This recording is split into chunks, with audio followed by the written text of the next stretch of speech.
Welcome to our channel. Today Bible verse in Tamil.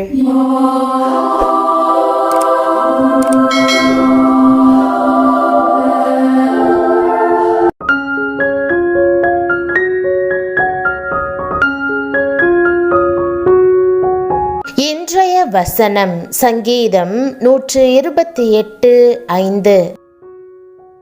கிறிஸ்துவுக்குள் பிரியமானவர்களே, நம்முடைய ஆண்டவரும் இரட்சகருமான இயேசு கிறிஸ்துவின் வல்லமையுள்ள நாமத்தில் உங்களை வாழ்த்துகிறேன். கர்த்தர் சீயோனிலிருந்து உன்னை ஆசிர்வதிப்பார். நீ ஜீவனுள்ள நாளெல்லாம் எருசலேமின் வாழ்வை காண்பாய் என்ற வாக்குதத்த வசனத்தை இன்றைக்கு நாம் தியானிப்போம். இன்று சீயோனிலிருந்து தேவன் உங்களை ஆசிர்வதிப்பேன் என்று உறுதியளித்திருக்கிறார். உங்கள் வேலை, வியாபாரம், படிப்பு மற்றும் உறவுகள் எல்லாவற்றையும் தேவன் ஆசிர்வதிப்பார். சீயோன் என்பது தேவன் தங்கியிருக்கும் இடம். கர்த்தருடைய ஆசிர்வாதங்கள் ஆச்சரியமானவை, அவை மேன்மையானவை. நம்மில் அநேகர் மலை பிரதேசங்கள் போன்ற பல இடங்களுக்கு சென்று அங்குள்ள அழகிய எழிலை காண விரும்புகிறோம். மலையேறுவது ஒரு திகிலூட்டும் அனுபவமாக இருந்தாலும் மலைக்கு மேல் நின்று நாம் பார்க்கிற காட்சிகள் நம் கண்களை கவர்கிறது அல்லவா? சீயோன் தேவனுடைய பரிசுத்த மலை. இவ்வுலகத்தின் இயற்கை நம்மை இவ்வளவு கவரும் என்றால் தேவன் தங்குகிற சீயோன் மலை எவ்வளவு அழகுள்ளதாக இருக்கும். சீயோனிலிருந்து தேவனுடைய ஆசிர்வாதங்களை பெற கர்த்தருக்கு நாம் பயப்பட வேண்டும். மலை ஏறுகிற ஒருவர் தனது நாட்டில் உள்ள மிக உயரமான பனிபடர்ந்த மலையில் ஏற விரும்பினார். அவர் ஏறக்குறைய 30 முறைக்கும் அதிகமாக முயற்சி செய்துவிட்டார். ஆனால் ஒவ்வொரு முறையும் அவருக்கு தோல்வியே. அவர் மலை பயணத்தை தொடங்கும் போது உற்சாகமாய் செல்வார். ஆனால் மேலே செல்ல செல்ல அவருடைய வலிமை குறைந்து போகும். விரைவில் தனது முயற்சியை கைவிட்டு மீண்டும் கிராமத்திற்கு திரும்பிவிடுவார். ஒரு சந்தர்ப்பத்தில் நகரத்தில் மூக்கு கண்ணாடி வைத்திருக்கும் ஒரு நபரின் தொடர்பு கிடைத்தது. அவர் ஒரு ஜோடி சன்கிளாஸை மலை ஏறுவதற்கு பரிசாக வழங்கினார். அவர் அதை அணிந்து கொண்டு மலை ஏறத் தொடங்கினார். வழக்கம் போல அவருடைய வலிமை குறைந்து கொண்டே வந்தது. ஆனாலும் அந்த புதிய சன்கிளாஸினால் அவர் பனியால் மூடப்பட்ட மலையுச்சியை காண முடிந்தது. அந்த உற்சாகம் அவரை மலையுச்சியை அடைய செய்தது. அங்கிருந்து கீழே பார்த்தபோது மேலே ஏறும்போது அவர் காணாத அடர்த்தியான மேகங்களை கண்டார். உடனே அவர் அந்த சன்கிளாஸை உற்று நோக்கினார். ஒளியியல் நிபுணர் லென்ஸின் மீது பனி மூடிய மலையுச்சியின் வடிவம் பொறித்திருப்பதை புரிந்து கொண்டார். நீங்கள் மேல் நோக்கி பார்த்தால் மட்டுமே அது தெரியும் வகையில் அது உருவாக்கப்பட்டிருந்தது. தனது முந்தைய முயற்சிகளின் போது தனக்கு தடையாக இருந்த காரணத்தை ஒளியியல் நிபுணர் புரிந்து கொண்டார். அவரது முயற்சிதான் தன்னை வெற்றி பெற செய்தது என்பதை உணர்ந்தார். மேலும் அவரது சிறிய தந்திரம் தன்னை மலையுச்சிக்கு அழைத்து சென்றது என்றார். ஆம் பிரியமானவர்களே, நாமும் உந்துதலுக்காகவும் வழிநடத்துதலுக்காகவும் கர்த்தருடைய பரிசுத்த மலையை பார்த்து கொண்டே இருக்க வேண்டும். மேலும் அவர் வாசம் பண்ணுகிற இடத்திலிருந்து நமக்கு தருவேன் என்று வாக்குறுதியளித்த அழகான ஆசிர்வாதங்களை பெற நாம் முயற்சி செய்ய வேண்டும். கர்த்தரை எப்பொழுதும் எனக்கு முன்பாக வைத்திருக்கிறேன். அவரின் வலது பாரிசத்தில் இருக்கிறபடியால் நான் அசைக்கப்படுவதில்லை என்று சங்கீதக்காரன் கூறுகிறார். தேவனுக்கு பயந்து நாமும் ஆசிர்வாதங்களை பெறுவோம். கர்த்தரே உங்களுடைய உந்துதலாகவும் வழிகாட்டியாகவும் இருப்பாராக. நீங்கள் செய்கிற எல்லாவற்றையும் தேவன் சீயோனிலிருந்து ஆசிர்வதிப்பார். இன்றைய வாக்குத்தத்தத்தின் 2ஆம் பகுதியை தியானிப்போம்.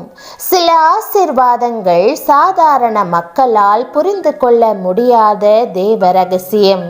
நீ ஜீவனுள்ள நாளெல்லாம் எருசலேமின் வாழ்வை காண்பா என்று கர்த்தர் நம்மை ஆசிர்வதிக்கிறார். எருசலேம் மிக மிக பழமையான ஒரு பட்டணம். இஸ்ரவேல் தேசத்தின் பகுதியிலே மலைகளால் சூழப்பட்டிருக்கிற நகரம். இந்த பட்டணம் ஆபிரகாமின் காலத்திலிருந்தே இருந்து வந்தது என்பதை நாம் அறிகிறோம். சாலேமின் ராஜா என்று அழைக்கப்படுகிறவர் எருசலேமில் ஆண்டு வந்தார். எருசலேம் என்ற வார்த்தைக்கு சமாதானத்தின் நகரம் என்பது அர்த்தமாகும். பிற்காலத்தில் தாவீது இந்த பட்டணத்தை எபூசியரிடமிருந்து கைப்பற்றி இஸ்ரவேலுக்கு தலைநகரமாக்கினார். சாலமோன் ராஜா இந்த பட்டணத்தில் கர்த்தருக்கென்று மகிமையான தேவாலயத்தை கட்டி முடித்தார். எருசலேமிலே நூற்றுக்கணக்கான யுத்தங்கள் நடந்தன. பலமுறை புறஜாதியார்களால் பிடிக்கப்பட்டது. ஆனாலும் அந்த நகரம் அழிக்கப்படவே இல்லை. இன்றைக்கு எருசலேம் நகரம் தலை தூக்கி நிற்கிறது. ஆவிக்குரிய அர்த்தத்தில் சொல்லப்போனால் நாமே கர்த்தருக்கு எருசலேமாய் இருக்கிறோம்.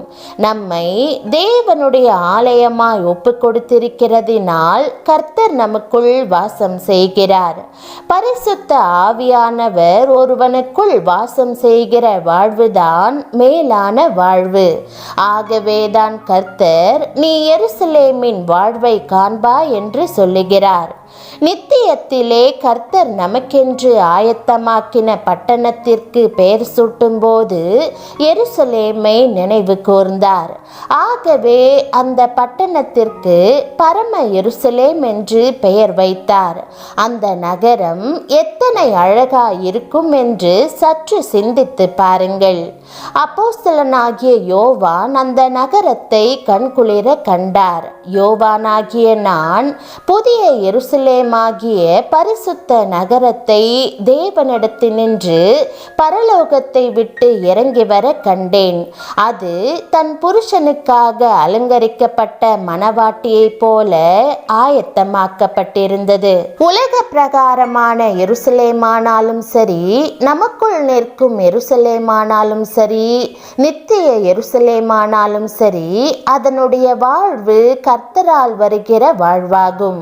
அது மேன்மையான வாழ்வு. அது என்றென்றைக்கும் உரிய வாழ்வு. வேதம் சொல்லுகிறது, பர்வதங்கள் எருசலேமை சுற்றிலும் இருக்குமா போல் கர்த்தர் இது முதல் என்றென்றைக்கும் நம்முடைய ஜனத்தை சுற்றிலும் இருக்கிறார். பிரியமானவர்களே, உங்களுக்கு கர்த்தர் கொடுக்கும் பாதுகாப்பை பாருங்கள். எருசலேமின் வாழ்வு என்பது பாதுகாப்பான வாழ்வு, சமாதானமான வாழ்வு, ஆசீர்வாதமான வாழ்வு. கர்த்தர் தரும் இந்த ஆசீர்வாதங்களை ஸ்தோத்திரத்தோடு ஏற்றுக்கொள்வீர்களா? ஜெபம். அன்பின் தேவனே, நீர் அழகான சிங்காசனத்தில் வீற்றிருக்கிறவர். நீர் சீயோனிலிருந்து என்னை ஆசிர்வதிப்பதற்காக உமக்கு நன்றி. உமது ஆசீர்வாதங்கள் எப்பொழுதும் என்னில் தங்கியிருக்கட்டும். உமக்கு பயப்படும் பயத்தை எனக்கு தாரும். உமது வார்த்தைகளுக்கு கீழ்ப்படிந்து நீர் காண்பிக்கும் வழிகளை பின்பற்ற உதவியருளும்.